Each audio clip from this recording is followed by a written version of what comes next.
അബ്ദുള്ള കുട്ടിമാരൊന്ന് തിരിച്ചറിഞ്ഞുകൊള്ളുക. ഞങ്ങൾ നോമ്പ് പിടിക്കുന്നതും ഞങ്ങൾ ദുആ ചെയ്യുന്നതുമൊക്കെ CAA എന്ന നിയമം പിൻവലിക്കാനാണ് എന്ന് അബ്ദുള്ള കുട്ടിയോട് ആരാ പറഞ്ഞത്? ആ തെറ്റിദ്ധാരണ മാറ്റിവെക്കുക. ഇൻഷാ അല്ലാഹ് CAA എന്നൊരു നിയമം കൊണ്ടുവരുന്നു. എന്നിട്ട് രാജ്യം മുഴുവനും RSSും BJPയും ഓടി നടന്നിട്ട് പരിപാടികൾ നടത്തുന്നു. ഇത് മുസ്ലിമുകളെ ബാധിക്കുന്നതല്ല എന്ന്. മുസ്ലിമുകളെ ബാധിക്കുന്നതല്ല. ആസാമിലെ ലക്ഷക്കണക്കിന് വരുന്ന മുസ്ലിമുകൾക്ക് ഇതിലൂടെ മോചനം കിട്ടുമോ എന്ന് ചോദിച്ചാൽ നേതാക്കന്മാർക്ക് മറുപടിയില്ല. പക്ഷേ ഇവർ പറയുന്ന നുണകൾ ഇന്ന് രാജ്യത്തെ ജനങ്ങൾ കേൾക്കാൻ തയ്യാറല്ല.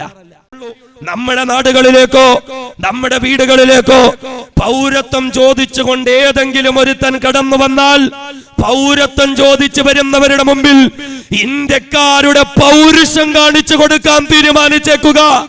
രേഖകൾ ചോദിച്ചുകൊണ്ട് ഏതെങ്കിലും ഒരുത്തൻ ഞങ്ങളുടെ നാടുകളിലേക്ക് വന്നാൽ ഞങ്ങളുടെ കൈകളിലെ രേഖകളല്ല, ഞങ്ങളുടെ കൈയുടെ കരുത്തായിരിക്കും നിങ്ങൾ അനുഭവിക്കേണ്ടി വരുന്നതെന്ന്. ഇനി ഒരു കാര്യം തിരിച്ചറിഞ്ഞോ, ഏതെങ്കിലും ഒരു സന്ദർഭത്തില് ഇന്ത്യയിലെ മുസ്ലിമുകൾക്ക് ഇന്ത്യ വിട്ട് എവിടേക്കെങ്കിലും പോകേണ്ടുന്ന ഒരവസ്ഥ വന്നാൽ വെറും കൈയോടുകൂടി ഞങ്ങൾ പോകാൻ തീരുമാനിച്ചിട്ടില്ല. RSSകാരെ അങ്ങനെ പോകേണ്ടി വന്നാൽ അതിനു മുമ്പ് നിന്നെയൊക്കെ പറഞ്ഞു വിടേണ്ടടുത്തേക്ക് പറഞ്ഞു വിട്ടിട്ടല്ലാതെ ഒരു മുസ്ലിം ഇവിടുന്ന് പോവില്ല. കളഞ്ഞു കുളിച്ചുകൊണ്ടാണ് ഇപ്പോൾ മതത്തിന്റെ പേരിൽ വിവേചനം നടത്തിക്കൊണ്ടൊരു നിയമം ഇവിടെ പാസാക്കപ്പെട്ടിരിക്കുന്നത്. കാരണം ഇന്ത്യ രാജ്യത്ത് സുന്ദരമായ പൗരത്വ നിയമങ്ങൾ ഉണ്ടായിരുന്നു. 950ന്റെയും 87ന്റെയും ഇടയിൽ രാജ്യത്ത് ജനിക്കുന്നവരൊക്കെ ജനനം കണ്ട് പൗരനാകുന്ന നിയമം ഇവിടെ ഉണ്ടായിരുന്നു. 87ന്റെയും 2003ന്റെയും ഇടയിൽ ജനിക്കുന്നവരുടെ മാതാപിതാക്കൾ ഒരാളെങ്കിലും ഇന്ത്യക്കാരാണെങ്കിൽ അവരുടെ മക്കളും ഇന്ത്യക്കാരാകുന്ന നിയമം ഇവിടെ ഉണ്ടായിരുന്നു. 2003 ശേഷം രാജ്യത്ത് പിറക്കുന്നവർ അവരുടെ മാതാപിതാക്കൾ ഇന്ത്യക്കാരാണെങ്കിൽ അവരുടെ മക്കളും ഇന്ത്യക്കാരാകുന്ന നിയമം ഇന്ത്യ രാജ്യത്തുണ്ടായിരുന്നു.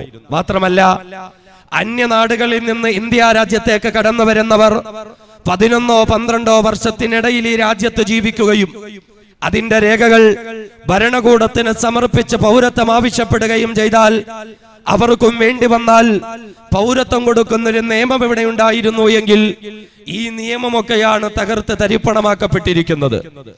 അന്യനാടുകളിൽ നിന്ന് ഇന്ത്യയിലേക്ക് കടന്നു വരുന്ന ജനങ്ങൾ 5-6 വർഷം മാത്രം ഇവിടെ ജീവിച്ചാൽ മതി. അതിന്റെ രേഖകൾ ഹാജരാക്കിയാൽ അവർക്ക് പൗരത്വം കൊടുക്കും. പക്ഷേ അവിടെ മതത്തിന്റെ പേരിൽ ഒരു വിവേചനം നടത്തപ്പെട്ടിരിക്കുന്നു. ഹിന്ദുവിന് കൊടുത്താലും ക്രിസ്ത്യാനിക്ക് കൊടുത്താലും ബുദ്ധമതക്കാരന് കൊടുത്താലും ജൈന മതക്കാരന് കൊടുത്താലും പാഴ്സി മതക്കാരന് കൊടുത്താലും സിഖ് മതക്കാരന് കൊടുത്താലും 5-6 കൊല്ലം ഇന്ത്യയുടെ അതിർത്തിക്കുള്ളിൽ ജീവിച്ച രേഖകൾ ഹാജരാക്കുന്ന മുസ്ലിമിന് പൗരത്വം കൊടുക്കില്ല. ഇത് തന്നെയാണ് ഭരണഘടനയോടുള്ള അവഹേളനം എന്ന് നാം പറയുന്നത്. 3 രാജ്യങ്ങളെയാണ് അമിത്ഷാ പരാമർശിച്ചിട്ടുള്ളത്: പാകിസ്ഥാൻ, ബംഗ്ലാദേശ്, അഫ്ഗാനിസ്ഥാൻ.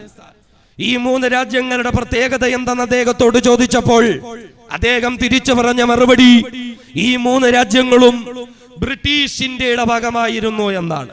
നാം ഒന്ന് തിരിച്ചറിയണം. പൊതുവെ RSSന്റെയും BJPയുടെയും നേതാക്കന്മാർ ചരിത്രം പഠിപ്പിച്ച ക്ലാസ്സുകളിൽ പോയിരുന്നു ഉറങ്ങിയവരായിരുന്നു എന്ന് നമ്മൾ പറയാറുണ്ട്. എന്നാൽ ഞങ്ങൾ ചരിത്ര ക്ലാസ്സുകളിൽ പോയിരുന്നു ഉറങ്ങിയവരല്ല. ചരിത്ര പാഠങ്ങൾ നടന്നിരുന്ന സ്കൂളിന്റെ പടിവാതിൽക്കൽ പോലും ചവിട്ടിയിട്ടുള്ളവരെയല്ല എന്ന് സ്വന്തം പ്രസ്താവനകൾ കൊണ്ട് RSSന്റെ നേതാക്കന്മാർ തെളിയിച്ചിരിക്കുന്നു. കാരണം പാകിസ്ഥാനും ബംഗ്ലാദേശും ബ്രിട്ടീഷ് ഇന്ത്യയുടെ ഭാഗം എന്നുള്ളത് ശരി, പക്ഷേ എപ്പോഴാണ് അഫ്ഗാനിസ്ഥാൻ ബ്രിട്ടീഷ് ഇന്ത്യയുടെ ഭാഗമായിരുന്നത്? അതികഠിനമായ മുസ്ലിം വിരോധത്തിന്റെ പേരിൽ രാജ്യത്തെ പറ്റിയും രാജ്യാതിർത്തികളെ പറ്റിയിട്ടുമുള്ള തിരിച്ചറിവ് പോലും ഭരണകൂടത്തിന് നഷ്ടപ്പെട്ടിരിക്കുകയാണ്. ഇന്ത്യയുമായി അതിർത്തി പങ്കിടുന്ന 3 രാജ്യങ്ങളായതുകൊണ്ട് ഈ രാജ്യങ്ങൾ പറഞ്ഞു എന്നാണ് അമിത്ഷാ പറയുന്നത്. എന്നാൽ എന്തുകൊണ്ട് അദ്ദേഹം നേപ്പാളിനെ പറഞ്ഞില്ല, ഭൂട്ടാനിനെ പറഞ്ഞില്ല, മ്യാൻമറിനെ പറഞ്ഞില്ല, ശ്രീലങ്കയെ പറഞ്ഞില്ല? 3500ഓളം കിലോമീറ്റർ ഇന്ത്യയുമായി അതിർത്തി പങ്കിടുന്ന ചൈനയെ പറ്റി പറഞ്ഞില്ല.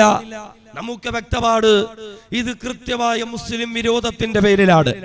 ഇത് ഇസ്ലാമിനോടും മുസ്ലിമുകളോടുള്ള എതിർപ്പിന്റെയും വെറുപ്പിന്റെയും പേരിലാണ്. ആ വെറുപ്പും ആ എതിർപ്പും മറനീക്കി പുറത്തു വന്ന് അധികാരത്തിന്റെ കേന്ദ്രങ്ങളിൽ ഇരിക്കുമ്പോഴും ആ എതിർപ്പിന്റെ പേരിൽ ഭരണഘടനയെ അവഹേളിക്കാൻ പോലും RSS നേതൃത്വം കൊടുക്കുന്ന NDA സർക്കാരിന് മടിയില്ല എന്ന് പറയുമ്പോൾ ഇത് ഇന്ത്യ രാജ്യത്തെ ഭരണഘടനയെ അവഹേളിക്കലാണ്. ഭരണഘടനയെ അവഹേളിക്കുന്നത് ഇന്ത്യക്കാരെന്നുള്ള നിലയിൽ നമുക്ക് മറക്കാൻ പറ്റുന്നതല്ല, നമുക്ക് പൊറുക്കാൻ പറ്റുന്നതല്ല, നമുക്ക് സഹിക്കാൻ പറ്റുന്നതല്ല. അതുകൊണ്ട് ഭരണഘടനയെ അവഹേളിക്കുന്ന RSSനെ പരാജയപ്പെടുത്തി ഈ രാജ്യത്തില്ലായ്മ ചെയ്യുന്നത് വരെയും നമ്മുടെ ജനകീയമായ പോരാട്ടം ശക്തിയുക്തമായി മുന്നോട്ട് പോകേണ്ടുന്നതുണ്ട് എന്ന തിരിച്ചറിവിലോടുകൂടെയായിരിക്കണം നമ്മുടെ ഈ സമരമുഖങ്ങളിലേക്ക് കടന്നു വരേണ്ടുന്നത്. ഇവിടെ ഒരു വിസമ്മതം പ്രകടിപ്പിക്കാൻ നാം ഓരോരുത്തരും തയ്യാറാകേണ്ടുന്നതുണ്ട്. ജനാധിപത്യത്തിന്റെ ശ്രീകോവിലായ ഇന്ത്യ രാജ്യത്തിന്റെ പാർലമെന്റിന്റെ അകത്തളങ്ങളെ വർഗീയാധിപത്യത്തിന്റെ കേന്ദ്രങ്ങളാക്കി മാറ്റി ചില കരിനിയമങ്ങൾ രാജ്യത്തെ ജനങ്ങളെ മേൽ അടിച്ചേൽപ്പിക്കുകയും അത് മാത്രമല്ല അനുസരിക്കാത്തവനൊക്കെ അനുഭവിക്കേണ്ടി വരുമെന്നുള്ള ഭീഷണി കൂടി ഭരണകൂടം മുഴക്കിക്കൊണ്ടിരിക്കുമ്പോൾ ആത്മാഭിമാന ബോധമുള്ള പൗരത്വ ബോധമുള്ള ഇന്ത്യക്കാരെന്നുള്ള നിലയിൽ നമുക്ക് ഭരണകൂടത്തോട് തിരിച്ചു പറയാനുള്ളത്, നിങ്ങൾ ഞങ്ങളുടെ മേൽ അടിച്ചേൽപ്പിച്ച കരിനിയമങ്ങളെ മാത്രമല്ല അതോടൊപ്പം നിങ്ങൾ ഉയർത്തിവിട്ടിരിക്കുന്നതായ ഭീഷണികളെയും പരമപുച്ഛത്തോടു കൂടി കണ്ട് അറബിക്കടലിന്റെ ആഴങ്ങളിലേക്ക് ഞങ്ങൾ വലിച്ചെറിയുന്നു. നിങ്ങളെ അനുസരിക്കുവാനോ നിങ്ങൾക്ക് കീഴൊതുങ്ങുവാനോ ഇന്ത്യൻ ജനതയ്ക്ക് മനസ്സില്ല എന്ന് നമ്മുടെ ഈ സമരങ്ങളിലൂടെ നമ്മുടെ പ്രക്ഷോഭങ്ങളിലൂടെ പ്രഖ്യാപിക്കാൻ ഞാനും നിങ്ങളും തയ്യാറാകേണ്ടതുണ്ട്. ഇവിടെ CAA എന്നൊരു നിയമം കൊണ്ടുവരുന്നു. എന്നിട്ട് രാജ്യം മുഴുവനും RSSും BJPയും ഓടി നടന്നിട്ട് പരിപാടികൾ നടത്തുന്നു. ഇത് മുസ്ലിമുകളെ ബാധിക്കുന്നതല്ല എന്ന്. മുസ്ലിമുകളെ ബാധിക്കുന്നതല്ല. ആസാമിലെ ലക്ഷക്കണക്കിന് വരുന്ന മുസ്ലിമുകൾക്ക് ഇതിലൂടെ മോചനം കിട്ടുമോ എന്ന് ചോദിച്ചാൽ നേതാക്കന്മാർക്ക് മറുപടിയില്ല. പക്ഷേ ഇവർ പറയുന്ന നുണകൾ ഇന്ന് രാജ്യത്തെ ജനങ്ങൾ കേൾക്കാൻ തയ്യാറല്ല. പ്രധാനമന്ത്രിക്ക് പല നാട്ടിലും പോകാൻ പറ്റുന്നില്ല, ആഭ്യന്തരമന്ത്രിക്ക് പല നാട്ടിലും പോകാൻ പറ്റുന്നില്ല.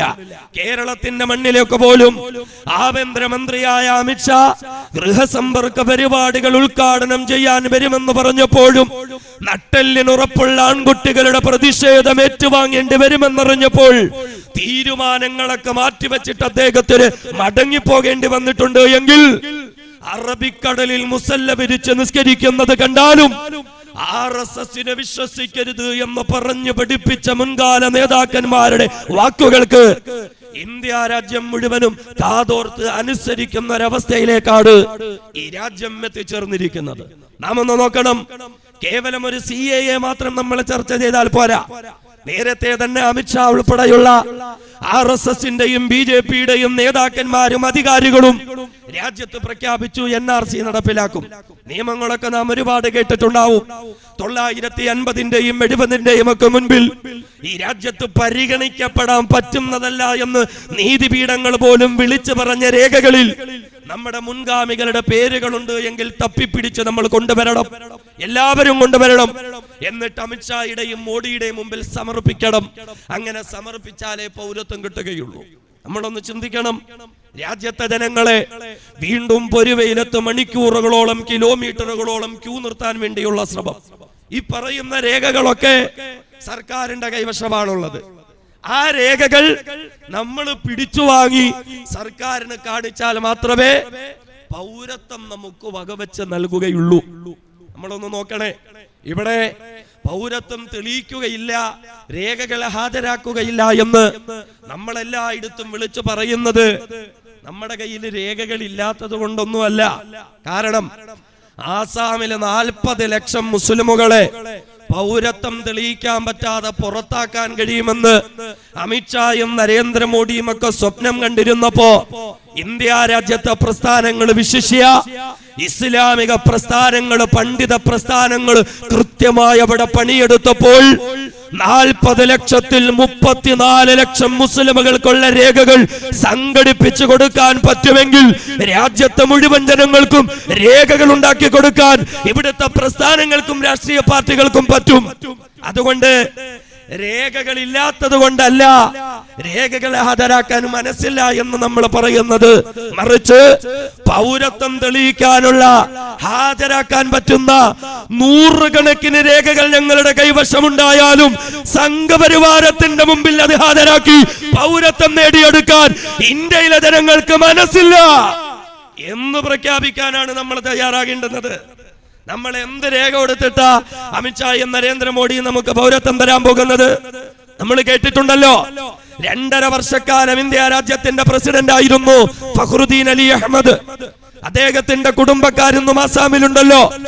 രാജ്യത്ത് പ്രസിഡന്റ് ആയിരിക്കുമ്പോൾ ഔദ്യോഗിക കൃത്യനിർവഹണത്തിനിടയിൽ മരണപ്പെട്ട, നിസ്കാരത്തിന് വേണ്ടി വളൂ ചെയ്ത് തയ്യാറാകുന്നതിനിടയിൽ മരണപ്പെട്ട, പാർലമെന്റിന്റെ മറുപുറത്ത് ഒരു പള്ളിയുടെ തിരുമുറ്റത്തുനിന്നും ഖബർ സ്ഥിതി ചെയ്യുന്ന ഫഖ്റുദ്ദീൻ അലി അഹമ്മദിന്റെ കുടുംബക്കാർ, രാഷ്ട്രപതിയുടെ കുടുംബക്കാർക്ക് രേഖകൾ സംഘടിപ്പിക്കാൻ ബുദ്ധിമുട്ടെന്തെങ്കിലും ഉണ്ടോ? അവരൊക്കെ രേഖകൾ ഹാജരാക്കിയിട്ടുണ്ടാകില്ലേ? ഞങ്ങളൊക്കെ രാഷ്ട്രപതിയായിരുന്ന ഫഖ്റുദ്ദീൻ അലി അഹമ്മദിന്റെ കുടുംബക്കാരാണ്. അദ്ദേഹത്തിന്റെ മക്കളും പേരമക്കളും ചെറുമക്കളുമാണ് ഞങ്ങളെന്ന് പറഞ്ഞ് രേഖകൾ ഹാജരാക്കിയിട്ട് അദ്ദേഹത്തിന്റെ കുടുംബത്തിൽ പലരും ഇന്ന് ഇന്ത്യക്കാരല്ല. 30 വർഷക്കാലം ഇന്ത്യ രാജ്യത്തിന് വേണ്ടി പട്ടാള സേവനം നടത്തിയ സനാഉല്ലാ ഖാൻ പാകിസ്ഥാന്റെ പട്ടാളത്തിനെതിരെ മരം കോച്ചുന്ന തണുപ്പത്ത് മഞ്ഞു മൂടിക്കിടക്കുന്ന കാർഗിലിന്റെ മലമടക്കുകൾക്കിടയിൽ നിന്നുകൊണ്ട് പാകിസ്ഥാനെ പരാജയപ്പെടുത്തി പിന്തിരിച്ചോടിപ്പിച്ചതിന് പിന്നെ സനാഉല്ലാ സാഹിബിന് രാഷ്ട്രപതിയുടെ കയ്യിൽ നിന്ന് അവാർഡ് കിട്ടുകയുണ്ടായി. അദ്ദേഹം ആസാമിലുണ്ട്. NRC വന്നപ്പോ രേഖകൾ കൊടുക്കണം. 30 വർഷത്തെ പട്ടാള സേവനത്തിന്റെ രേഖകൾ കൊടുത്തിട്ടുണ്ടാവൂലേ? തനിക്ക് രാഷ്ട്രപതിയുടെ കയ്യിൽ നിന്ന് കിട്ടിയ മെഡൽ ഉൾപ്പെടെ കൊടുത്തിട്ടുണ്ടാവൂലേ? എന്നാൽ അദ്ദേഹം ഇന്ന് ഇന്ത്യക്കാരനല്ല. മാസങ്ങളോളം ഗോൽപ്പാറയിലെ കരിങ്കൽ തടങ്കൽ പാളയത്തിൽ കിടക്കേണ്ടി വന്നു എന്ന് മാത്രമല്ല, ഇന്ത്യ രാജ്യത്തിന്റെ ചരിത്രത്തിൽ ആദ്യമായി ഒരു മുസ്ലിം വനിത ഒരു സംസ്ഥാനത്തിന്റെ മുഖ്യമന്ത്രിയാകുന്നത് ആസാമിലാണ്. സയ്യിദ അൻവറ തൈമൂർ. NRC വന്നപ്പോൾ അവരും രേഖകൾ ഹാജരാക്കി. എന്നാൽ ലിസ്റ്റ് വന്നപ്പോൾ ഇന്ത്യ രാജ്യത്തിന്റെ ചരിത്രം തിരുത്തി കുറിച്ച സയ്യിദ അൻവറ തൈമൂർ ഇന്ത്യക്കാരിയല്ല. പ്രസിഡന്റിന്റെ കുടുംബക്കാർ കൊടുത്ത, പട്ടാളക്കാരൻ കൊടുത്ത, മുഖ്യമന്ത്രി കൊടുത്ത രേഖകൾ പോലും അമിത്ഷായും നരേന്ദ്രമോദിയുടെയും ഉദ്യോഗസ്ഥർ സ്വീകരിച്ചില്ല എങ്കിൽ ഈ പത്തനംതിട്ടയിലും കുമ്പഴയിലും സമീപ പ്രദേശങ്ങളിലുമൊക്കെ ജീവിക്കുന്ന സാധാരണക്കാരായ നമ്മൾ, ആരും അറിയാതെ പോയ നമ്മുടെ മുൻഗാമികളുടെ രേഖകൾ കൊണ്ടു കൊടുത്താൽ അമിത്ഷായും നരേന്ദ്രമോദിയും ഒക്കെ സ്വീകരിക്കുമെന്ന് നമ്മൾ വിചാരിക്കുന്നുണ്ടോ? അതുകൊണ്ട് നമ്മളെ സംബന്ധിച്ചിടത്തോളം നമുക്കൊരൊറ്റ തീരുമാനമേ ഉള്ളൂ. നമ്മുടെ നാടുകളിലേക്കോ നമ്മുടെ വീടുകളിലേക്കോ പൗരത്വം ചോദിച്ചുകൊണ്ട് ഏതെങ്കിലും ഒരുത്തൻ കടന്നു വന്നാൽ പൗരത്വം ചോദിച്ചു വരുന്നവരുടെ മുമ്പിൽ ഇന്ത്യക്കാരുടെ പൗരുഷം കാണിച്ചു കൊടുക്കാൻ തീരുമാനിച്ചേക്കുക. രേഖകൾ ചോദിച്ചുകൊണ്ട് ഏതെങ്കിലും ഒരുത്തൻ ഞങ്ങളുടെ നാടുകളിലേക്ക് വന്നാൽ ഞങ്ങളുടെ കൈകളിലെ രേഖകളല്ല, ഞങ്ങളുടെ കൈയുടെ കരുത്തായിരിക്കും നിങ്ങൾ അനുഭവിക്കേണ്ടി വരുന്നതെന്ന് ഉദ്യോഗസ്ഥന്മാർക്ക് മുന്നറിയിപ്പ് കൊടുക്കാൻ ഇതുപോലെയുള്ള സമരങ്ങൾ നാം ഉപയോഗപ്പെടുത്തേണ്ടുന്നതുണ്ട്. ആർക്കാണ് ഇന്ത്യയിലെ മുസൽമാന്റെ പൗരത്വത്തിന്റെ രേഖകൾ വേണ്ടത്? RSSകാർക്കോ BJPക്കാർക്കോ? ഇവനൊക്കെ പറയാൻ എന്ത് രേഖയാണുള്ളത്? ഇവനൊക്കെ പറയാൻ എന്ത് പാരമ്പര്യമാണുള്ളത്? ഇവന്റെയൊക്കെ തന്തമാര് വെള്ളക്കാരുടെ ചെരുപ്പ് നക്കിക്കൊണ്ടിരിക്കുമ്പോ, വെള്ളക്കാർക്ക് അടിമപ്പണി ചെയ്തുകൊണ്ടിരിക്കുമ്പോ, വെള്ളക്കാരുടെ അടിവസ്ത്രം കഴുകിക്കൊണ്ടിരിക്കുമ്പോ, തീതുപ്പുന്ന തോക്കിൻകുടലുകൾ മാറോട് ചേർത്ത് പിടിച്ചിട്ട് ധൈര്യമുണ്ടെങ്കിൽ വെക്കടാ വെടി എന്ന് പ്രഖ്യാപിച്ച പാരമ്പര്യമുള്ളവരാണ് ഇന്ത്യ രാജ്യത്തെ മുസ്ലിമുകൾ. ആ മുസ്ലിമുകളുടെ പൗരത്വമാണോ വേണ്ടത്? എങ്കിൽ പൗരത്വമല്ല, ഞങ്ങൾക്കൊരു പാരമ്പര്യമുണ്ട്. മാപ്പിള മുസ്ലിമുകളുടെ പോരാട്ടത്തിന്റെ പാരമ്പര്യം. പൗരത്വം ചോദിച്ചു വരുന്ന RSSകാരന്റെ മുമ്പിൽ ആ പോരാട്ട വീര്യമാണ് തെളിയിക്കാൻ ഞങ്ങൾ താല്പര്യപ്പെടുന്നത്. ഇവർക്കൊക്കെ പൗരത്വം ചോദിക്കാൻ എന്താ അവകാശം? എന്താ ഇവരുടെ പാരമ്പര്യം? വെള്ളക്കാരുടെ മുമ്പിൽ രാജ്യത്തിന്റെ അഭിമാനം വിട്ടിട്ട് മാപ്പെഴുതി കൊടുത്ത് രക്ഷപ്പെട്ട പാരമ്പര്യമല്ലേ RSSന്റെ നേതാക്കന്മാരുടെ പാരമ്പര്യം? എനിക്ക് മുന്നിവിടെ പലരും സംസാരിച്ചിട്ടുണ്ട്. ബഹുമാനനായ യൂസുഫ് ഉസ്താദ് അവറുകൾ സ്വാതന്ത്ര്യ സമര പോരാളികളുടെ ചരിത്രം ഇവിടെ അവതരിപ്പിച്ചിട്ടുണ്ട്. നാം എന്നറിയണം, വെള്ളക്കാരനോട് രാജ്യത്തെ തീരെഴുതി കൊടുത്ത് മാപ്പ് പറഞ്ഞ പാരമ്പര്യമാണ് RSSന്റേതെങ്കിൽ ഇന്ത്യയിലെ മുസ്ലിമുകളുടെ പാരമ്പര്യം സ്വന്തം ചോര കൊണ്ട് സ്വാതന്ത്ര്യ സമരത്തിൽ ജീവാർപ്പണം നടത്താൻ തയ്യാറാണെന്ന് സ്വന്തം ചോര മുക്കിയിട്ട് കരാർ എഴുതി കൊടുത്ത വക്കം അബ്ദുൽ ഖാദറിന്റെ പാരമ്പര്യമാ. അതുകൊണ്ട് RSSകാരൻ മുസ്ലിമുകളോട് പാരമ്പര്യം ചോദിച്ചിട്ട് വരണ്ട. RSSന്റെ പാരമ്പര്യം സ്വാതന്ത്ര്യ സമരത്തിന് പോയ ചെറുപ്പക്കാരെ തടഞ്ഞു നിർത്തി നിങ്ങളുടെ വീര്യം നിങ്ങൾ വെള്ളക്കാർക്കെതിരെയല്ല പ്രകടിപ്പിക്കേണ്ടത്, സംഘശക്തിക്ക് വേണ്ടി പ്രകടിപ്പിക്കണമെന്ന് പറഞ്ഞ് ആ ചെറുപ്പക്കാരെ പിന്തിരിപ്പിച്ചതാണ് എങ്കിൽ ഇന്ത്യയിലെ മുസൽമാന്റെ പാരമ്പര്യം ഇവിടെ പറഞ്ഞതുപോലെ ഖുർആനും ഹദീസും ഇസ്ലാമിക കർമ്മശാസ്ത്രവും മുന്നിൽ വെച്ച് സ്വാതന്ത്ര്യ സമരത്തിൽ പങ്കെടുക്കൽ ഓരോ മുസൽമാന്റെയും നിർബന്ധമായ വ്യക്തിപരമായ ബാധ്യതയാണ് എന്ന മതവിധി പുറപ്പെടുവിച്ച ഷാ അബ്ദുൽ അസീസ് ദഹ്ലവിയുടെയും ഷാ വലിയുല്ലാഹി ദഹ്ലവിയുടെയും ഖാസിം നാനൂത്തവിയുടെയും റഷീദ് അഹമ്മദ് ഗംഗോഹിയുടെയും പാരമ്പര്യമുള്ളവരാണ് ഇന്ത്യയിലെ മുസ്ലിമുകൾ. ഇന്നും ദാറുൽ ദൈവബന്ദിന്റെ മുറ്റത്തേക്ക് ചെന്നാൽ തൊട്ടടുത്തുള്ള ചത്താ മസ്ജിദിന്റെ അകത്തളങ്ങളിലേക്കുള്ള ചുവരുകളുടെ അടുക്കലേക്ക് നമ്മുടെ മൂക്കം നടുപ്പിച്ചു പിടിച്ചാൽ ഡൽഹിയുടെ ഗ്രാൻഡ് ട്രങ്ക് റോഡിന്റെ ഇരുവശങ്ങളിലുമുള്ള മണ്ണെടുത്ത് നമ്മുടെ മൂക്കിലേക്കൊന്ന് അടുപ്പിച്ചു പിടിച്ചാൽ വെള്ളക്കാർക്കെതിരെ പോരാട്ടം നടത്തിയതിന്റെ പേരിൽ തുരുതുട വെടിയുതിർക്കപ്പെട്ട് ശരീരം അതിക്രൂരമായി വെട്ടിമുറിക്കപ്പെട്ട് മരങ്ങളിൽ തൂക്കിലേറ്റപ്പെട്ട് രാജ്യത്തിനു വേണ്ടി രക്തസാക്ഷിത്വം വഹിച്ച ഇന്ത്യയിലെ മുസ്ലിമുകളുടെ പോരാട്ട വീര്യമുള്ള പണ്ഡിതന്മാരുടെ രക്തത്തിന്റെ മണം ആ ചുവരുകൾക്കും ആ മുറ്റങ്ങൾക്കും ആ മണ്ണുകൾക്കും ഉണ്ടാകും. ഇതല്ലേ ഇന്ത്യയിലെ മുസൽമാന്റെ പാരമ്പര്യം. എന്നാൽ RSSകാരുടെ പാരമ്പര്യം എന്താണ്? RSSന്റെ പാരമ്പര്യം അറിയാൻ ഇന്ത്യയിൽ നമ്മൾ അന്വേഷിച്ചിട്ട് കാര്യമില്ല. കാരണം ഇന്ത്യയിലെ മുസ്ലിമുകൾക്ക് പറയാൻ, പാരമ്പര്യം പറയാൻ കുത്തബ് മിനാറുണ്ട്, താജ്മഹാളുണ്ട്, അതുപോലെ തന്നെ ചെങ്കോട്ടയുണ്ട്. നമുക്ക് പറയാൻ നമ്മുടെ ഡൽഹി ജുമാ മസ്ജിദ് ഉണ്ട്. RSSകാരനോട് ഇന്ത്യയിൽ നിങ്ങൾ എന്തുണ്ടാക്കി എന്ന് ചോദിച്ചാൽ നരേന്ദ്രമോദി രാജ്യത്തിന്റെ കുറച്ച് ഭാഗങ്ങളിൽ കുറെ കക്കൂസ് പണിഞ്ഞു എന്നല്ലാതെ മറ്റൊന്നും പറയാൻ RSSകാർക്കില്ല. അതുകൊണ്ട് RSSന്റെ പാരമ്പര്യം അറിയണമെങ്കിൽ ബ്രിട്ടനിലേക്കോ പോർച്ചുഗലിലേക്കോ നമ്മൾ പോകണം. അവിടെ പോയാൽ പണ്ട് ഇന്ത്യയിൽ ഭരണം നടത്തിയ സായിപ്പന്മാരുടെ കോട്ടും സൂട്ടും ബൂട്ടും ഒക്കെ അവിടെ മ്യൂസിയങ്ങളിൽ സൂക്ഷിച്ചിട്ടുണ്ടാവും. അതിൽ നിന്ന് ഒരു ഷൂസ് നമ്മൾ വാങ്ങിയിട്ട് നല്ല പോളിഷ് ചെയ്തു വെച്ചിരിക്കുന്ന ഷൂസ് ചെറിയ ഒരു ഇരുമ്പ് കഷണം കൊണ്ട് നമ്മൾ ആ പോളിഷ് ഇങ്ങനെ ചുരണ്ടി ഇളക്കിയാൽ ആ പോളിഷും പെയിന്റും ഒക്കെ ഇങ്ങനെ മാറി കഴിയുമ്പോ കുറച്ചു കഴിഞ്ഞാൽ ആ ഷൂസിൽ നിന്നൊരു വല്ലാത്ത ദുർഗന്ധം പുറത്തേക്ക് വരും. എന്ത് ദുർഗന്ധമാണെന്നറിയുവോ?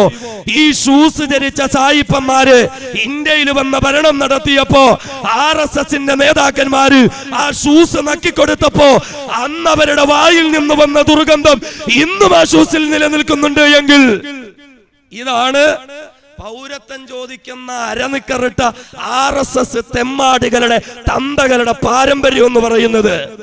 ഇവനാണ് ഇന്ത്യയിലെ മുസൽമാനോട് പാരമ്പര്യം ചോദിച്ചു വരുന്നത്. നമ്മളൊന്ന് തിരിച്ചറിയണം. ഇവിടെ ഒരു സവർണ രാഷ്ട്രീയത്തിന്റെ അപകടങ്ങളെ പറ്റി എനിക്ക് മുമ്പ് ബഹുമാനനായ സഹോദരൻ ഇവിടെ സൂചിപ്പിക്കുകയുണ്ടായി. അതിന്റെ കൃത്യമായ തിരിച്ചറിവുകൾ നമുക്കുണ്ടാകേണ്ടുന്നതുണ്ട്. ഇന്നിപ്പോ മുസ്ലിമുകൾക്കെതിരെ ഒരു നിയമവുമായി സംഘപരിവാരം വന്നിട്ടുണ്ട് എങ്കിൽ സംഘപരിവാരത്തിനൊരു ലക്ഷ്യമുണ്ട്. ഇന്ത്യ രാജ്യത്തെ ഏകദേശം 2025 കൂടി അവർക്കൊരു ഹിന്ദു രാഷ്ട്രമാക്കി മാറ്റണം. ആ ഹിന്ദു രാഷ്ട്ര സങ്കല്പത്തിൽ സംഘപരിവാരത്തിന്റെ ഒന്നാമത്തെ ശത്രുക്കൾ ഇവിടുത്തെ മുസ്ലിമീങ്ങളാണ്. ഒന്നാമത്തെ ശത്രുക്കൾ മുസ്ലിമീങ്ങളാണ്. അതുകൊണ്ടാണ് ഇപ്പൊ മുസ്ലിമീങ്ങൾക്കെതിരെ തിരിഞ്ഞിരിക്കുന്നത്. എന്നാൽ മുസ്ലിമുകൾ കൊണ്ട് അവരുടെ ശത്രുത തീരുന്നില്ല. സംഘപരിവാരം പ്രഖ്യാപിച്ചിരിക്കുന്ന രണ്ടാമത്തെ ശത്രുക്കൾ ഇവിടുത്തെ ക്രിസ്ത്യാനികളാണ്. ഇപ്പൊ പൗരത്വം കൊടുക്കാന്നൊക്കെ പറയും. ഇപ്പൊ പല ക്രൈസ്തവ സഹോദരങ്ങളും കാര്യങ്ങളെ തിരിച്ചറിയാതെ ലവ് ജിഹാദിന്റെ വാക്കുകളുമൊക്കെ പറഞ്ഞ് പല സഭകളും സംഘപരിവാരത്തിന്റെ കൂടെ ചേരുന്നുണ്ട്. ടിപ്പു സുൽത്താനെ തീവ്രവാദിയായും കൊള്ളരുതായ്മക്കാരനായുമൊക്കെ ചിത്രീകരിക്കാൻ വേണ്ടി കേട്ട് പല കാവ്യച്ഛന്മാരും അവരുടെ കൂടെ കൂടുന്നുണ്ട്. പക്ഷേ ഒന്ന് തിരിച്ചറിയണം, രാജ്യത്തെ മുസ്ലിമുകളെ കൈകാര്യം ചെയ്തു കഴിഞ്ഞാൽ സംഘപരിവാരത്തിന് അടുത്തത് കൈകാര്യം ചെയ്തേണ്ടത് ക്രിസ്ത്യാനികളെയാണ്. അത് പലപ്പോഴും അവർ പ്രകടിപ്പിച്ചിട്ടുണ്ടല്ലോ. ഇപ്പോഴും ഒഡീഷയിലും രാജസ്ഥാനിലുമൊക്കെ നടക്കുന്നത് എന്താ?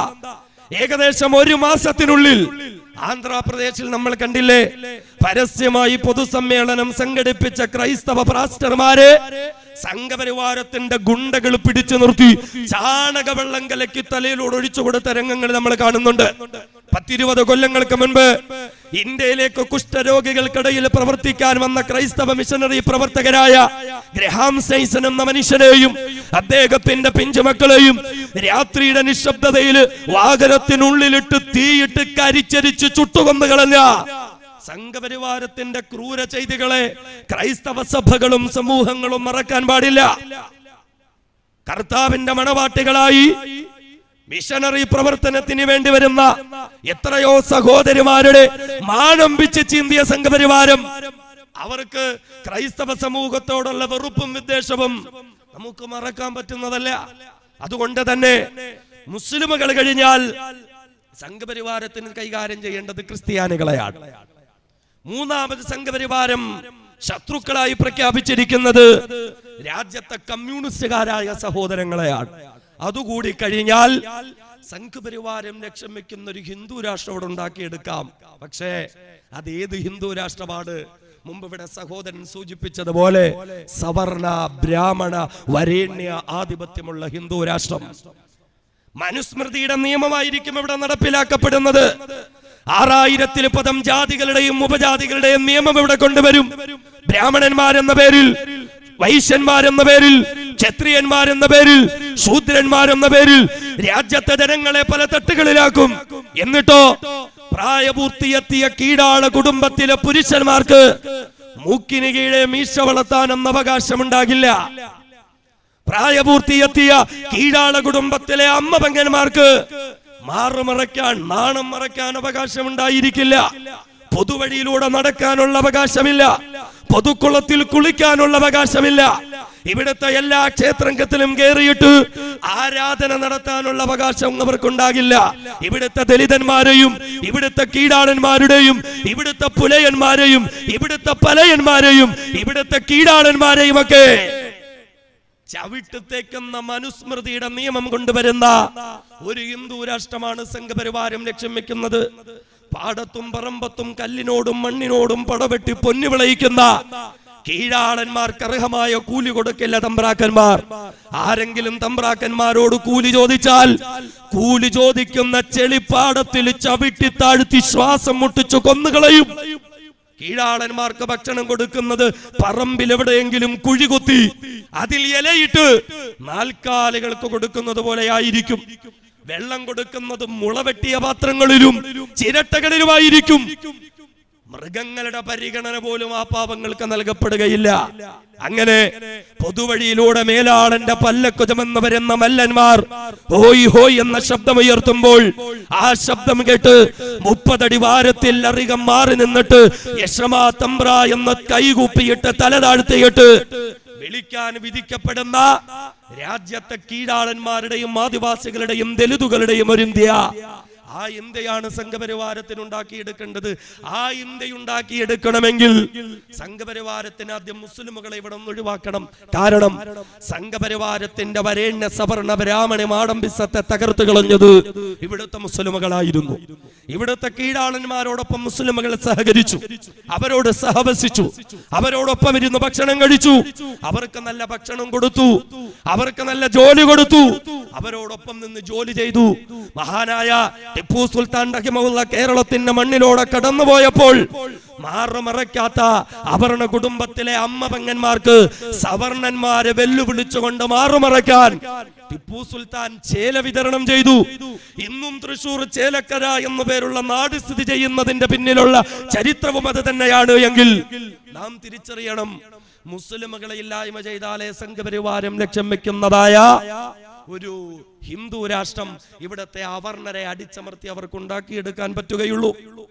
അതുകൊണ്ട് തന്നെ മുസ്ലിമുകളെ രാജ്യത്ത് നിന്നില്ലായ്മ ചെയ്യണം. നമുക്കറിയല്ലോ, ഇപ്പൊ തന്നെ സംഘപരിവാരം മനുസ്മൃതിയുടെ നിയമങ്ങൾ പലപ്പോഴും പലയിടങ്ങളിലും അവർ നടപ്പിലാക്കിയിട്ടില്ലേ. ഉത്തരേന്ത്യൻ സംസ്ഥാനങ്ങളില് ഇല്ലാത്ത കുറ്റങ്ങൾ പറഞ്ഞിട്ട് പാവപ്പെട്ട കീഴാള കുടുംബത്തിലെ അമ്മപെങ്ങന്മാരെ പരിപൂർണ നഗ്നരാക്കിയിട്ട് പരസ്യ വിചാരണയ്ക്ക് വിധേയരാക്കുന്നുണ്ട് സംഘപരിവാരം. ദലിതുകൾ പഠിക്കുവാനോ ഉയരുവാനോ പാടില്ല. അവർ മേലാളന്മാരുടെ മലഞ്ചുമക്കാനും ചെരുപ്പ് കുത്താനും വിധിക്കപ്പെട്ടവരെന്നതിന്റെ നിയമം കൊണ്ടുവന്നിട്ട് രോഗിത്വമില എന്ന ഗവേഷണ വിദ്യാർത്ഥിയായ ചെറുപ്പക്കാരനെ പോലും പടിയടച്ച് പിണ്ടം വെച്ച് ചാണകവെള്ളം തളിച്ചിട്ട് ശുദ്ധികലശം നടത്തുമ്പോൾ എന്റെ ജനനമാണ് എന്റെ ശാപം എന്ന് പറഞ്ഞൊരു ജാൻ കയറിൽ ആ ചെറുപ്പക്കാരൻ ജീവൻ എടുക്കേണ്ടി വന്നത് ഞാനും നിങ്ങളും കണ്ടിട്ടുള്ളതല്ലേ.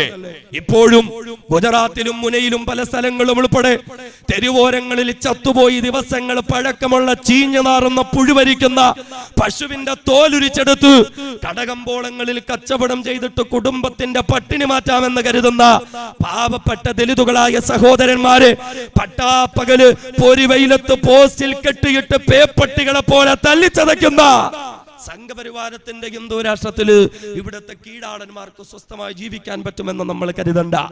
10ഉം 11ഉം വയസ്സുള്ള കുഞ്ഞുങ്ങളെ പോലും മേലാളന്റെ പറമ്പിലൂടെ കടന്നു എന്നതിന്റെ പേരിൽ തല്ലിക്കൊന്നില്ലേ സംഘപരിവാരം. 1.5 വയസ്സുള്ള ദലിത് കുടുംബത്തിൽപ്പെട്ട കുഞ്ഞുപോലും പൊതുവഴിയിൽ മൂത്രമൊഴിച്ചു എന്നതിന്റെ പേരിൽ ആ കുഞ്ഞിനെ കൈകാര്യം ചെയ്ത സംഘപരിവാരം സൃഷ്ടിച്ചെടുക്കുന്ന ഹിന്ദു രാഷ്ട്രത്തിൽ ഇന്ത്യ രാജ്യത്തെ കീഴാളന്മാർക്ക് സ്വസ്ഥതയോടുകൂടി ജീവിക്കാൻ പറ്റുമെന്ന് നമ്മൾ കരുതണ്ട. അതുകൊണ്ട് സംഘപരിവാരം ലക്ഷ്യം വെക്കുന്നത് സവർണ ബ്രാഹ്മണ മാടമ്പി തമ്പുരാക്കന്മാർ അരങ്ങുവാഴുന്ന ഒരു ഹിന്ദു രാഷ്ട്രപാട് എങ്കിൽ ആ ഹിന്ദു രാഷ്ട്രം പടുത്തെത്താൻ ഒന്നാമതായി ഇവിടുത്തെ മുസ്ലിമുകളെ ഉന്മൂലനം ചെയ്യണം. അതിനുവേണ്ടി പല കള്ളിക്കളികളും അവർ കളിക്കും. നമ്മുടെ കൂട്ടത്തിൽ നിന്ന് തന്നെ പല കപട വിശ്വാസികളെയും അവർ വിലക്കെടുക്കും. ആരിഫ് മുഹമ്മദ് ഖാൻ കേൾക്കുമ്പോൾ വലിയ ഈമാനുള്ള പേരാണ്. പിന്നെന്താണ് ബാദുഷാ തങ്ങൾ. തങ്ങൾമാർക്ക് അതിരുകടന്ന ആദരവ് കൊടുക്കുന്ന ഇസ്ലാമിക സമൂഹത്തിനിടയിൽ ആശങ്കയുണ്ടാക്കാൻ വേണ്ടിയിട്ട് ഒരു ബാദുഷാ തങ്ങളെ കൊണ്ടുവന്നിരിക്കുന്നു. പ്രവാചകരുടെ കുടുംബത്തിൽപ്പെട്ടവരെയൊക്കെ ആദരിക്കുകയും ബഹുമാനിക്കുകയും ചെയ്യുന്നവരാണ് നാം ഓരോരുത്തരും. എന്നാൽ റസൂലുള്ളാന്റെ കുടുംബത്തിൽപ്പെട്ടു എന്ന് കരുതി അബൂലഹബിനെ ആദരിക്കാൻ നമ്മൾ ആരും തയ്യാറാവുകയില്ല എങ്കിൽ ശത്രുക്കളോടൊപ്പം ചേർന്ന ബാദുഷാ തങ്ങളെ ഇറക്കിയിട്ട് കളിക്കുകയാണ് സംഘപരിവാരം. പിന്നെ എന്താ, ഇപ്പൊ അബ്ദുള്ള കുട്ടിയാണ് താരം. RSS കൊടുത്തിരിക്കുന്ന കാവിക്കളസവും വലിച്ചു കെട്ടി നമ്മൾ പ്രവാചകന്റെ ആളാണ് എന്ന് പ്രസംഗിച്ചുകൊണ്ട് നടക്കുകയാണ് അദ്ദേഹം. അയാൾക്കിപ്പോ വലിയ ധൃതിയാണ്. മുസ്ലിമുകളൊക്കെ നോമ്പ് പിടിക്കുന്നു, മുസ്ലിമുകളൊക്കെ ദുആ ചെയ്യുന്നു, എന്നിട്ട് ഈ നിയമം സ്റ്റേ ചെയ്യപ്പെടുന്നില്ലല്ലോ. അപ്പൊ അള്ളാഹുവിന് പോലും ഈ നിയമമാണ് ഇഷ്ടം. നോമ്പ് പിടിക്കുന്ന നമുക്കില്ലാത്ത ധൃതി, ദുആ ചെയ്യുന്ന നമുക്കില്ലാത്ത ധൃതി, അത് അബ്ദുള്ള കുട്ടിക്കാവുള്ളത്. കാരണം ഈ നിയമത്തിന്റെ കാര്യത്തിൽ എന്തെങ്കിലും ഒന്ന് തീരുമാനമായി കിട്ടണമെന്ന് RSSകാരായ ഓരോരുത്തരും കൊതിച്ചുകൊണ്ടിരിക്കുക. അതുകൊണ്ട് അബ്ദുള്ള കുട്ടിക്ക് ധൃതി. നമുക്ക് വല്ല ധൃതിയുണ്ടോ? ഇന്ന് നോമ്പ് പിടിച്ചിട്ട് നാളെ തന്നെ പരിഹാരം കാണുമെന്നൊന്നും നമുക്ക് ധൃതിയൊന്നുമില്ല. ഫറോവയ്ക്കെതിരെ മൂസാ നബി ദുആ ചെയ്ത് 40 വർഷം കഴിഞ്ഞിട്ട് ആ പടച്ചവൻ തീരുമാനമെടുത്ത്. അബൂലഹബ് നശിക്കട്ടെ എന്ന ആയത്തിറങ്ങി 15 വർഷം കഴിഞ്ഞിട്ടാണ് അള്ളാഹു തീരുമാനമെടുത്തത്. എന്ന് മാത്രമല്ല, അബ്ദുള്ള കുട്ടിമാരൊന്ന് തിരിച്ചറിഞ്ഞുകൊള്ളുക, ഞങ്ങൾ നോമ്പ് പിടിക്കുന്നതും ഞങ്ങൾ ദുആ ചെയ്യുന്നതുമൊക്കെ CAA എന്ന നിയമം പിൻവലിക്കാനാണ് എന്ന് അബ്ദുള്ള കുട്ടിയോട് ആരാ പറഞ്ഞത്? ആ തെറ്റിദ്ധാരണ മാറ്റിവെക്കുക. ഇൻഷാ അല്ലാഹ് RSSന്റെ ശവപ്പെട്ടിയിൽ അവസാന അടിയടിക്കുന്നത് വരെയും ഞങ്ങളുടെ ദുആക്കളും ഞങ്ങളുടെ നോമ്പുകളും ഞങ്ങൾ തുടർന്നു കൊണ്ടേയിരിക്കും. അബ്ദുള്ള കുട്ടിമാർ ധൃതി പിടിച്ചിട്ട് കാര്യമൊന്നുമില്ല. എന്ന് മാത്രമല്ല, അബ്ദുള്ള കുട്ടിക്ക് ഇപ്പോഴും അയാളുടെ റോൾ എന്താന്ന് തിരിച്ചറിഞ്ഞിട്ടില്ല. ഹിന്ദു പുരാണങ്ങളിലൊക്കെ നേരിട്ട് ആണുങ്ങളോട് യുദ്ധം ചെയ്യാൻ പറ്റാതെ വരുമ്പോ ഇടയ്ക്ക് ശിഖണ്ഡികളെ നിർത്തുന്ന ഒരു ഏർപ്പാടുണ്ട്. ശിഖണ്ഡി എന്ന് പറഞ്ഞാൽ ആണുമല്ല പെണ്ണുമല്ല, ആണും പെണ്ണും കെട്ടവർ. അങ്ങനെ ഒരു പരിപാടിയുണ്ട് കേരളത്തിൽ. ഇപ്പൊ RSSകാർക്ക് നേരിട്ട് മുസ്ലിങ്ങളോട് ഏറ്റുമുട്ടാൻ പറ്റാത്തത് കൊണ്ട് അവർക്ക് ഇടയ്ക്ക് നിർത്താൻ ഒരു ശിഖണ്ഡിയെ വേണം. ആ കാര്യത്തില് RSSകാർക്ക് ഒരു തെറ്റും പറ്റിയിട്ടില്ല. ഇപ്പൊ നിങ്ങൾക്ക് കേരളത്തിൽ നിന്ന് കിട്ടാവുന്ന നല്ല ഒന്നാം തരം ആണും പെണ്ണും കെട്ട സാധനം അത് അബ്ദുള്ള കുട്ടി തന്നെയാണ്. അത് അബ്ദുള്ള കുട്ടി മാത്രമാണ്. ഇങ്ങനെ പല ആളുകളെയും വിളിച്ചിട്ട് കളിക്കും. പിന്നെന്താ, ഇടയ്ക്ക് പ്രധാനമന്ത്രിയുടെ ഒരു പ്രസ്താവന, വസ്ത്രം കണ്ടാൽ പ്രക്ഷോഭകരെ തിരിച്ചറിയാം. താടി ഉണ്ടാവും, തൊപ്പി ഉണ്ടാവും, നിസ്കാരത്തഴമ്പുണ്ടാവും, പർദ്ദയുണ്ടാവും, മഫ്തയുണ്ടാവും. പക്ഷെ എന്തു പറ്റി? പ്രധാനമന്ത്രി പ്രസ്താവന ഇറക്കി നിമിഷങ്ങൾക്കുള്ളിൽ പ്രക്ഷോഭകരിൽ നിന്നൊരു മനുഷ്യൻ ഇങ്ങനെ വസ്ത്രം അഴിച്ചിട്ട് തന്റെ പൂണൂല് കാണിച്ചു കൊടുക്കുന്നു എങ്കിൽ മുസ്ലിമുകളോടൊപ്പം ആത്മാഭിമാനത്തോടൊപ്പം നിൽക്കുന്നതായ ഹിന്ദു സഹോദരന്മാരുള്ള ഈ നാട്ടിൽ എത്ര അബ്ദുള്ള കുട്ടിമാരെ RSS വിലക്കെടുത്താലും നമുക്കെന്താ? നമുക്കതൊരു പ്രശ്നമാണോ? വസ്ത്രം അഴിച്ചു വെച്ച്, കുരിശുമാല ഊരി വെച്ച്, നെറ്റിയിൽ ചാർത്തിയിരുന്ന ചന്ദനം മായിച്ചു കളഞ്ഞ്, പർദ്ദയും മഫ്തയും ഇട്ട് മുസ്ലിം സഹോദരിമാരോടൊപ്പം പോരാടുന്ന ആത്മാഭിമാന ബോധമുള്ള ഹൈന്ദവ സഹോദരിമാരില്ലേ ഇന്ത്യ രാജ്യത്ത്? ഇവിടെയാണ് സംഘപരിവാരം കളിക്കുന്നത്.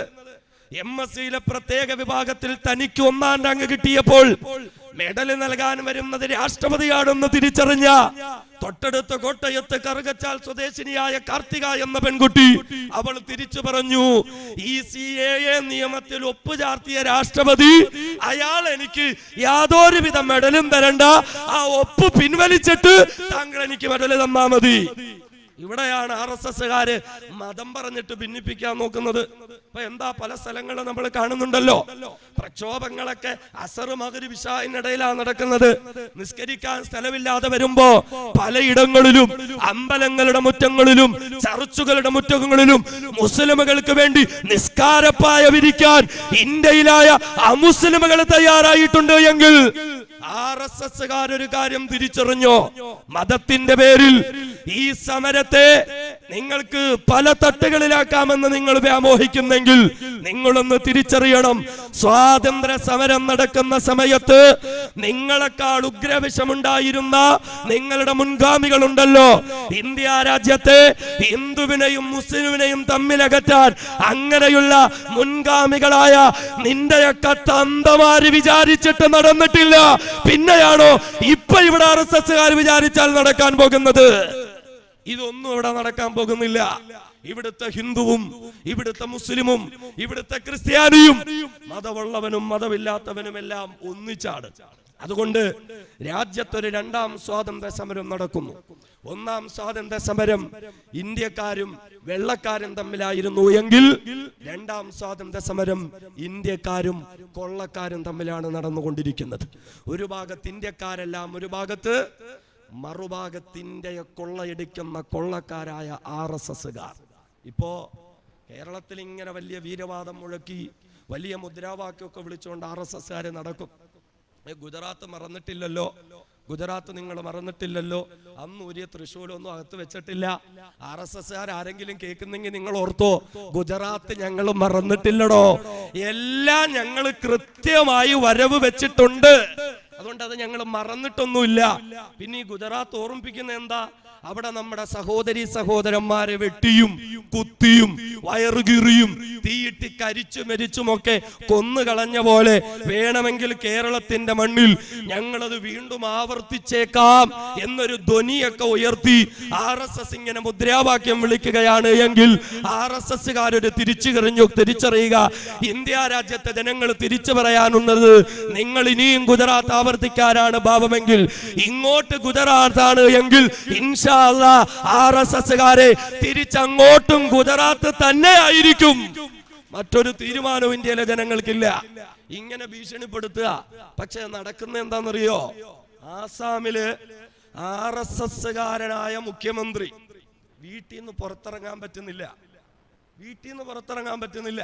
വീടിന്റെ പിന്നാമ്പുറത്ത് ഒരു ഏണി ചാരി വെച്ചിട്ട് മതില് ചാടിയിട്ട് രക്ഷപ്പെടുക. RSSകാരൊക്കെ കാണുന്നുണ്ടാവുമല്ലോ. അതുകൊണ്ട് പൊന്നുമക്കളെ, വീട്ടില് നല്ല ഉറപ്പുള്ള ഓരോ ഇരുമ്പേണി വാങ്ങിച്ചു സൂക്ഷിച്ചു വെച്ചോ. നാളെ ഒരു ദിവസം പാതിരാത്രി മതില് ചാടി രക്ഷപ്പെടാനെങ്കിലും ഉപകരിക്കപ്പെട്ടേക്കും. ആ അവസ്ഥയിലേക്ക് രാജ്യം എത്തിച്ചേർന്നിരിക്കുകയല്ലേ. ഇന്ത്യ രാജ്യത്ത് ഒരു രണ്ടാം സ്വാതന്ത്ര്യ സമരത്തിന് തുടക്കം കുറിച്ചിരിക്കുന്നു. ഈ യുദ്ധം ഇവിടെ തുടങ്ങിയത് RSSകാരായ ഭരണാധികാരികളാണ്. എന്നാൽ ഇന്ത്യയിലെ ജനങ്ങൾ തിരിച്ചു പറയുന്നു, ഈ യുദ്ധം തുടങ്ങിയത് നിങ്ങളാണ് എങ്കിലും ഈ യുദ്ധം അവസാനിപ്പിക്കാൻ നിങ്ങൾക്ക് പറ്റില്ല. ഈ യുദ്ധം അവസാനിപ്പിക്കുന്നത്, ഈ യുദ്ധത്തിന്റെ അവസാനം വിജയം കൈവരിക്കുന്നത് ഇൻഷാ അല്ലാഹ് ഇന്ത്യയിലെ ജനങ്ങളായിരിക്കുമെന്നുള്ളത് RSSകാരും ഇവിടുത്തെ ഭരണാധികാരികളും തിരിച്ചറിഞ്ഞുകൊള്ളുക. രാജ്യം അങ്ങനെയാണ് പോയിക്കൊണ്ടിരിക്കുന്നത്. പിന്നെ RSSകാരെ പാവം ഒരുപാട് സ്വപ്നം കണ്ടുപോയി. മുസ്ലിങ്ങളൊക്കെ ഇവിടുന്ന് അങ്ങ് ഓടിപ്പോകുമ്പോ നമ്മുടെ സ്വത്തും സമ്പത്തും ഒക്കെ പിടിച്ചെടുക്കാമെന്ന് സ്വപ്നം കണ്ടിരുന്നു പോയി. ടൗണുകളിലുള്ള മാളുകളും കണ്ട്, ഷോപ്പിംഗ് കോംപ്ലക്സും കണ്ട്, കടകമ്പോളങ്ങളും ഒക്കെ കണ്ട് അതൊക്കെ അങ്ങ് വീതിച്ചെടുക്കാൻ നമ്മളൊക്കെ ഇവിടുന്ന് അങ്ങ് പോവും. RSSകാരൊക്കെ ഒരു കാര്യം തിരിച്ചറിഞ്ഞോ, ഇതിപ്പോ പഴയ ഇന്ത്യയൊന്നും അല്ല, ഇതിപ്പോ പഴയ ഇന്ത്യയൊന്നുമല്ല. പണ്ട് നിന്റെയൊക്കെ തൃശൂലങ്ങളുടെ മുമ്പിൽ കൈകൂപ്പി നിന്ന കുത്തുബുദ്ദീൻ അൻസാരിമാരെ നീയൊക്കെ കണ്ടിട്ടുണ്ടാവുള്ളൂ. ഇപ്പൊ അവസ്ഥയൊക്കെ മാറി. ഇപ്പോഴൊക്കെ നിന്റെ കയ്യിലിരിക്കുന്ന തൃശൂലം പിടിച്ചു വാങ്ങാൻ കെൽപ്പുള്ള ആൺകുട്ടികളും പെൺകുട്ടികളുമുള്ള രാജ്യമാണ് ഇന്ത്യ. RSSകാരൻ അത് തിരിച്ചറിഞ്ഞോ? അതുകൊണ്ട് ഞങ്ങൾ ഇൻഷാ അല്ലാഹ് ഇന്ത്യയുടെ മണ്ണിൽ ജനിച്ചവരാണ് എങ്കിൽ ഇവിടെ തന്നെ ഇൻഷാ അല്ലാഹ് ഞങ്ങൾ ജീവിക്കും, ഇവിടെ തന്നെ ഇൻഷാ അല്ലാഹ് ഞങ്ങൾ മരിക്കും. എവിടേക്ക് പോകാനും ഞങ്ങൾ തീരുമാനിച്ചിട്ടില്ല. ഇനി ഒരു കാര്യം തിരിച്ചറിഞ്ഞോ, ഏതെങ്കിലും ഒരു സന്ദർഭത്തില് ഇന്ത്യയിലെ മുസ്ലിമുകൾക്ക് ഇന്ത്യ വിട്ട് എവിടേക്കെങ്കിലും പോകേണ്ടുന്ന ഒരവസ്ഥ വന്നാൽ വെറും കൈയോടുകൂടി ഞങ്ങൾ പോകാൻ തീരുമാനിച്ചിട്ടില്ല. RSSകാരെ അങ്ങനെ പോകേണ്ടി വന്നാൽ അതിനു മുമ്പ് നിന്നെയൊക്കെ പറഞ്ഞു വിടേണ്ടടുത്തേക്ക് പറഞ്ഞു വിട്ടിട്ടല്ലാതെ ഒരു മുസ്ലിം ഇവിടുന്ന് പോവില്ല. അങ്ങനെ ഒരു തീരുമാനവും നമ്മൾ എടുത്തിട്ടില്ല. അതുകൊണ്ട് തന്നെ എന്റെ പ്രിയപ്പെട്ട സഹോദരങ്ങളെ, ഈ പോരാട്ടം സംഘപരിവാർ സിദ്ധാന്തത്തിനെതിരെയായിരിക്കട്ടെ, ഈ പോരാട്ടം RSS സിദ്ധാന്തത്തിനെതിരെയാകട്ടെ. കേവലം ഒരു CAA പിൻവലിച്ചത് കൊണ്ട് രാജ്യത്തെ പ്രശ്നങ്ങൾ തീരൂല, ഒരു NRC പിൻവലിച്ചത് കൊണ്ട് രാജ്യത്തെ പ്രശ്നങ്ങൾ തീരൂല. ഇവിടെ പല പ്രശ്നങ്ങളുമുണ്ട്. ബാബരി മസ്ജിദിന്റെ പ്രശ്നം ഒരു വലിയ പ്രശ്നമാണ്. 421 വർഷം ആരാധന നടത്തിയ ഒരു സ്ഥലം സംഘപരിവാരത്തിന്റെ അന്ധവിശ്വാസത്തിന്റെ പേരിൽ അവർക്ക് വിട്ടുകൊടുക്കണമെന്ന് പറഞ്ഞാൽ ഹിന്ദുക്കളുടെ വിശ്വാസമല്ല, സംഘപരിവാരത്തിന്റെ അന്ധവിശ്വാസമാണത്. അങ്ങനെ വിട്ടുകൊടുക്കേണ്ടി വന്നാൽ ഇത് കോടതിയുടെ കീഴ്വഴക്കമാവും. 3003 പള്ളികളുടെ ലിസ്റ്റ് സംഘപരിവാരത്തിന്റെ കയ്യിൽ.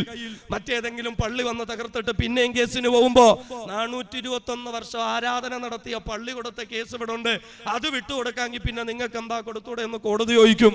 എന്തോ മറുപടി പറയും? ഏതെങ്കിലും ചർച്ച തകർത്തിട്ട് ഞങ്ങളുടേതാണെന്ന് സംഘപരിവാരം പറഞ്ഞിട്ട് ക്രിസ്ത്യാനികൾ കേസിന് പോകുമ്പോ 421 വർഷം ആരാധന നടത്തിയ സ്ഥലം ഇവന്മാരുടെ അന്ധവിശ്വാസത്തിന് വിട്ടുകൊടുത്ത കീഴ്വഴക്കം ഇവിടെ ഉണ്ട്, അതുകൊണ്ട് നിങ്ങളും വിട്ടുകൊടുക്കണമെന്ന് പറയുമ്പോ വിട്ടുകൊടുക്കാൻ പറ്റുമോ? ഏതെങ്കിലും ദലിതൻ വഴിയിലൂടെ നടന്നു പോകുമ്പോ RSSന്റെ തെമ്മാടികൾ വന്ന് കയ്യും കാലും തല്ലിയൊടിച്ചിട്ട് ഞങ്ങളുടെ വിശ്വാസപ്രകാരം ദലിതുകൾ റോഡിലൂടെ നടക്കാൻ പാടില്ല എന്ന് പറയുമ്പോ അവന്മാരുടെ അന്ധവിശ്വാസത്തിന് വിട്ടുകൊടുക്കാൻ പറ്റുമോ? പല പ്രശ്നങ്ങളുണ്ട് ഇവിടെ. ഒരു പൗരത്വ നിയമം മാത്രമല്ല ഭേദഗതി കൊണ്ടുവന്നത്, പിന്നെയോ ഇവിടെ UAPA നിയമത്തിൽ ഭേദഗതി കൊണ്ടുവന്നിട്ടുണ്ട്.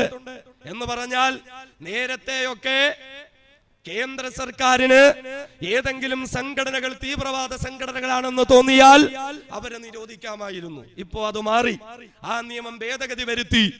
ഏതെങ്കിലും വ്യക്തികൾ തീവ്രവാദികളാണെന്ന് കേന്ദ്ര സർക്കാരിന് തോന്നിയാൽ അവരെ ഭീകരവാദിയായി മുദ്രകുത്തി കൊല്ലങ്ങളോളം ജയിലടച്ചില്ലാതാക്കാം. കേരളത്തില് ഇന്ത്യയിൽ നിന്ന് 200 ഭീകരവാദികളുടെ ലിസ്റ്റ് തയ്യാറാക്കി വെച്ചിട്ടുണ്ട് അമിത്ഷാ, ഡോക്ടർ സാക്കിർ നായിക് ഉൾപ്പെടെ. കേരളത്തിൽ നിന്ന് 20 ഭീകരവാദികളുടെ ലിസ്റ്റ് ഉണ്ട്, ബഹുമാനനായ അബ്ദുൽ നാസർ മഅദനി ഉൾപ്പെടെ. നമ്മൾ തിരിച്ചറിയണം, NIAക്ക് അമിതാധികാരം നൽകി. നേരത്തെ ഒരു സംസ്ഥാനത്തിൽ വന്ന ഒരാളെ അറസ്റ്റ് ചെയ്യുകയോ സ്വത്ത് പിടിച്ചു കിട്ടുകയോ ചെയ്യണമെങ്കിൽ പിന്നെ സംസ്ഥാന സർക്കാരിന്റെയും പോലീസ് മേധാവിയുടെ അനുവാദം വേണമായിരുന്നു. ഇപ്പൊ അങ്ങനെയൊന്നുമില്ല. നാട്ടിലൊരു പെറ്റി കേസില്ലാത്തവനെ വന്ന് പിടിച്ചോണ്ട് പോകാം. നമ്മൾ ഇതൊക്കെ തിരിച്ചറിഞ്ഞിട്ടുണ്ടോ സഹോദരങ്ങളെ? ഇപ്പോ നാം തിരിച്ചറിവിന്റെ മാർഗത്തിലാണ്. നാം തിരിച്ചറിവിന്റെ മാർഗത്തിലാണ്. ഇന്ന് ഈ സമരങ്ങളും പ്രക്ഷോഭങ്ങളും ഒക്കെ കാണുമ്പോ 10-30 കൊല്ലങ്ങൾക്ക് മുമ്പ് ഇത് നടന്നിരുന്നെങ്കിൽ എന്ന് ആശിച്ചു പോവുകയാ. നമ്മളൊന്ന് ഓർക്കണം, 30 വർഷങ്ങൾക്ക് മുൻപ് 1.5 കാലനായ ഒരു മനുഷ്യൻ രാജ്യം മുഴുവനും മൂടി നടന്ന് സംഘപരിവാർ ഭീകരവാദത്തെ പറ്റി വിളിച്ചു പറഞ്ഞപ്പോ നമ്മൾ അബ്ദുൽ നാസർ മഅദനിയെ ഭീകരവാദിയാക്കി, നമ്മൾ അബ്ദുൽ നാസർ മഅദനിയെ തീവ്രവാദിയാക്കി. മഹാനായ ഇബ്രാഹിം സുലൈമാൻ സേട്ടു സാഹിബ് ബാബരി മസ്ജിദ് തകർത്ത സംഘപരിവാരത്തെ തടയാൻ പറ്റാത്തവരോടൊപ്പം അധികാര പങ്കാളിത്തം വേണ്ട എന്ന് പറഞ്ഞപ്പോ സേട്ടുവിന്റെ തലയ്ക്ക് ഭ്രാന്ത് പിടിച്ചു എന്ന് പലരും പറഞ്ഞു. സേട്ടു സാഹിബ് തീവ്രവാദികളോടൊപ്പം കൂടി എന്ന് പലരും പറഞ്ഞു. എന്ന് മാത്രമല്ല, 30 വർഷങ്ങൾക്ക് മുമ്പ് 1994 26 വർഷങ്ങൾക്ക് മുമ്പ് കോഴിക്കോട് നഗരത്തെ പിടിച്ചു നിർത്തിക്കൊണ്ട് പൗരത്വ നിയമത്തിനെതിരെ പ്രക്ഷോഭം നടത്തിയ പ്രസ്ഥാനങ്ങൾ ഉണ്ടായിരുന്നു. സംഘപരിവാരത്തിന്റെ ആഗമനത്തെ പറ്റി മുന്നറിയിപ്പ് നൽകിയപ്പോ നമ്മൾ അവരെയൊക്കെ തീവ്രവാദികളാക്കി. സംഘപരിവാരത്തെ പറ്റി മുന്നറിയിപ്പ് നൽകിയവരെ നമ്മൾ തീവ്രവാദികളാക്കി. എന്നിട്ട് നബിദിന സമ്മേളനങ്ങളും പള്ളി ഉദ്ഘാടനങ്ങളും സംഘടന സമ്മേളനങ്ങളിലും ഒക്കെ RSSകാരെ കൊണ്ടുവന്നിരുത്തി. അവന് നാരങ്ങ വെള്ളം കൊടുത്തു, അവനെ കെട്ടിപ്പിടിച്ച് ഫോട്ടോ എടുത്തു, അവനോടൊപ്പം നിന്ന് സെൽഫി എടുത്തു. എന്നിട്ട് എന്തായി? രാജ്യത്തെ വെട്ടിക്കീറി മുറിക്കാനുള്ള നിയമവുമായി അതിന് ഓശാന പാടിക്കൊണ്ട് രാജ്യം മുഴുവനും ഇപ്പൊ പൊതുസദസ്സ് സംഘടിപ്പിച്ചുകൊണ്ടിരിക്കുക. അതുകൊണ്ട് ഇനിയെങ്കിലും നമ്മൾ തിരിച്ചറിയേണ്ടുന്നതുണ്ട്. ഇത് മുമ്പ് സഹോദരൻ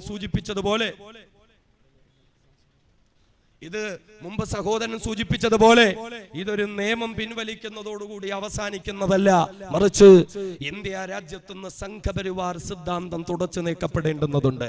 അതുകൊണ്ട് ഇന്ത്യയിൽ നിന്ന് ആരും പുറത്തു പോകാൻ തീരുമാനിച്ചിട്ടില്ല. ഇൻഷാ അല്ലാഹ് ഒരു മുസ്ലിം ഇവിടുന്ന് പോവൂല, ഇൻഷാ അല്ലാഹ് ഒരു ക്രിസ്ത്യാനി ഇവിടുന്ന് പോവൂല, ഇൻഷാ അല്ലാഹ് ഒരു കമ്മ്യൂണിസ്റ്റുകാരൻ ഇവിടുന്ന് പോവൂല, ഇൻഷാ അല്ലാഹ് ഒരു കീഴാളന്മാർ ഇവിടുന്ന് പോവൂല. നമ്മളൊക്കെ ഇവിടെ തന്നെ അടങ്ങി ഒതുങ്ങി ഇൻഷാ ജീവിക്കും. നമ്മളോടൊപ്പം മര്യാദക്ക് ഇവിടെ ജീവിക്കാൻ പറ്റില്ല എങ്കിൽ RSSകാർ ഇന്ത്യ വിട്ടു പോവുക എന്നതിലപ്പുറം ഒരു തീരുമാനം നമുക്കില്ല. അങ്ങനെ RSS ഇന്ത്യ വിട്ടു പോകുമ്പോ വെറും കൈയോടുകൂടി പോകണ്ട. അബ്ദുള്ള കുട്ടിയും കൂടെ കൊണ്ടുപോയേക്കുക, മുഖ്താർ അബ്ബാസ് നഖ്വിയും കൂടെ കൊണ്ടുപോയേക്കുക, ആരിഫ് മുഹമ്മദ് ഖാനെയും കൂടെ കൊണ്ടുപോയേക്കുക. നിങ്ങളുടെ വേസ്റ്റുകൾ ചുമക്കാൻ ഇന്ത്യക്കാർക്ക് താല്പര്യമില്ല. അതുകൊണ്ട് RSS ഇന്ത്യ വിട്ടു പോവുക. ഇന്ത്യ രാജ്യത്തിന്റെ സ്വാതന്ത്ര്യ സമരത്തെ ഒറ്റുകൊടുത്ത RSSന്റെ വിട്ടുപോവുക. വെള്ളക്കാരോടൊപ്പം ചേർന്ന RSSന്റെ വിട്ടുപോവുക.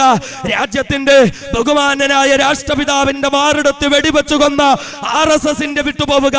കലാപങ്ങൾ നടത്തി പിഞ്ചോമന മക്കളെയും സ്ത്രീജനങ്ങളെയും പോലും മാനം പിച്ച് ചീന്തി അതിക്രൂരമായി ചിട്ടരിച്ചു കൊന്ന് അവരുടെ ഗർഭിണികളുടെ അടിവയറിൽ തൃശൂലം കുത്തിക്കയറ്റി വയറ് കീറി ഗർഭസ്ഥ ശിശുവിനെ കുത്തിയെടുത്ത് തീയിലിട്ട് കരിച്ച RSSന്റെ വിട്ടുപോവുക. ഇന്ത്യ രാജ്യത്തിന്റെ ഭരണഘടനയെ അംഗീകരിക്കാത്ത, ജനാധിപത്യം അംഗീകരിക്കാത്ത, മതേതരം അംഗീകരിക്കാത്ത RSSന്റെ വിട്ടുപോവുക.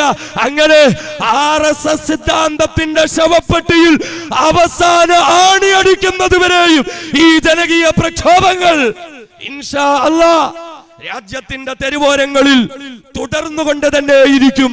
എന്റെ പ്രിയപ്പെട്ട സഹോദരങ്ങളോട്, ചെറുപ്പക്കാരോട്, പണ്ഡിതന്മാരോട്, വിദ്യാർത്ഥികളോട് വിളിച്ചു പറയട്ടെ, ഇത് നമ്മുടെ ഒടുക്കത്തെ സമരമല്ല, ഇത് നമ്മുടെ തുടക്കം മാത്രമാണ്.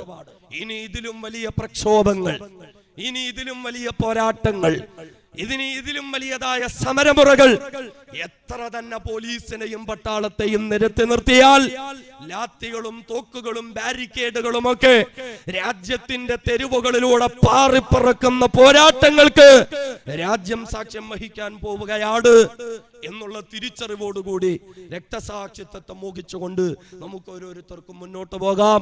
സർവേശ്വരനായ തമ്പുരാൻ അതിന് സൗഭാഗ്യം നൽകുമാറാകട്ടെ എന്ന പ്രാർത്ഥനയോടുകൂടി ഈ സമര പോരാട്ടങ്ങൾ ഇനിയും മുന്നോട്ട് തുടർന്ന് പോവുക. ഇതിന് മുൻകൈയെടുത്ത എല്ലാ നല്ലവരായ ചെറുപ്പക്കാർ, ഇതിന്റെ സംഘാടകർ, നേതൃത്വം കൊടുത്ത എന്റെ പ്രിയ സുഹൃത്തുക്കളായ പണ്ഡിതന്മാർ, അനീബ് മൗലവി, പ്രിയ സുഹൃത്ത് അനസ് മൗലവി, അതേപോലെ ഷമീ മൗലവി ഉൾപ്പെടെ എല്ലാവർക്കും അള്ളാഹു അർഹമായ പ്രതിഫലം നൽകുമാറാകട്ടെ എന്ന പ്രാർത്ഥനയോടെ നിങ്ങളുടെ പ്രാർത്ഥനകളിൽ വിനീതനം ഓർക്കണം എന്നുള്ള വസിയത്തോടു കൂടി നിർത്തുന്നു. വആഖിറു ദഅ്വാനാ അനിൽ ഹംദുലില്ലാഹി റബ്ബിൽ ആലമീൻ. അസ്സലാമു അലൈക്കും വറഹ്മത്തുള്ളാഹി തആല വബറകാതുഹു. പ്രൗഢോജ്വലമായി ഈ സദസ്സിന് സന്ദേശം നൽകിയ അഫ്സൽ കാസിമി അവർക്ക് ഈ സദസ്സിൻ്റെ പേരിലുള്ള അകൈലവുമായ കടപ്പാട് അറിയിക്കുന്നു.